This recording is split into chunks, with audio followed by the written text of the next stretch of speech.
మకర రాశి వారికి ఈ క్రోధినామ సంవత్సరం ఎలా ఉండబోతోంది అనేది ఒకసారి మన విఎస్టీ ఛానల్ ప్రేక్షకులకు తెలియజేయగలరు. మకర రాశి ఉత్తరాషాఢ నక్షత్రం 2, 3, 4 పాదములు, శ్రవణ నక్షత్రం 1, 2, 3, 4 పాదములు, ధనిష్ఠ నక్షత్రం 1, 2 పాదములు. ఈ 9 పాదములు మకర రాశి. ఈ రాశి వారికి ఆదాయం 14, వ్యయం 14, రాజపూజ్యం 3, అవమానం 1. ఈ రాశి వారికి ఈ సంవత్సరం తలపెట్టిన అన్ని పనులు కూడా దిగ్విజయంగా పూర్తవుతాయి. ఉద్యోగ వ్యాపార రంగముల వారందరికీ కూడా ధనలాభం కలుగుతుంది. సంతాన వృద్ధి, కుటుంబ వృద్ధితో పాటుగా శుభకార్యాలు కూడా తలపెడతారు. రాజయోగం, కళ్యాణయోగం, శుభయోగములు పుష్కలంగా ఉన్నాయి. సమాజంలో ఉన్న స్థాయి నుండి ఉన్నత స్థానానికి చేరుకుంటారు. ఆర్థిక విషయాల్లో మాత్రం క్రమశిక్షణ అవసరం. అలాగే న్యాయ వ్యవహారాలలో సత్వర పరిష్కారాన్ని పొందుతారు.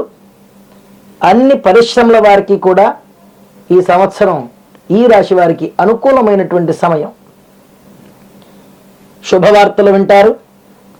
విదేశీ వ్యవహారాలు అనుకూలిస్తాయి. విదేశీ ప్రయాణాలు లాభిస్తాయి. జీవనం ఆనందమయంగా ఉంటుంది. స్నేహితుల తోడ్పాటు లభిస్తుంది. సాంఘిక కార్యకలాపాలలో ఆధ్యాత్మిక విషయాలలో పాల్గొంటారు.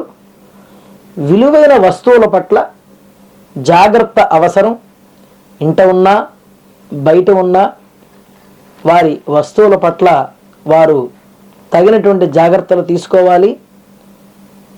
చోరుల నుండి వస్తువులు అపహరణకు గురయ్యే అవకాశం ఇంట ఉన్నా బయట ఉన్నా కూడా జరగడానికి ఆస్కారం ఎక్కువగా ఉన్నది. కనుక ఈ రాశివారు ఆ విధమైనటువంటి జాగ్రత్తలు తప్పక తీసుకోవాలి. ఉన్నత ఆశయాలు ముందుకు నడిపిస్తాయి.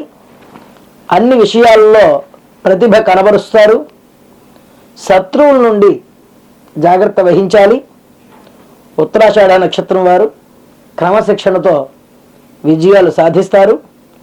శ్రవణ నక్షత్రం వారికి ఈ సంవత్సరం అత్యద్భుతంగా ఉంది అని చెప్పవచ్చు. శ్రవణ నక్షత్రం వారు ఆరంభించిన అన్ని కార్యాల్లోనూ కూడా సత్ఫలితాలు పొందుతారు. అలాగే ధనిష్ఠ నక్షత్రం వారికి కొన్ని కుటుంబ బాధ్యతలను సక్రమంగా నిర్వర్తించుకోవాలి.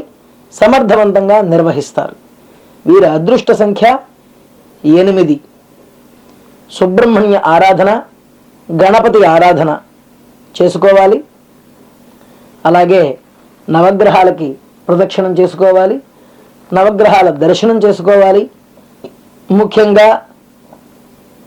సరస్వతీదేవి, దత్తాత్రేయుడు ఉన్నటువంటి ఆలయాల్ని సందర్శించాలి. చంద్ర కుజ జపములు, హోమములు చేసుకోవాలి. మామిడి పళ్ళని దానం చెయ్యాలి. పండితులకి, కవులకి, సత్పాత్రులకు సన్మానములు చెయ్యాలి. తద్వారా శుభ ఫలితాన్ని పొందుతారు.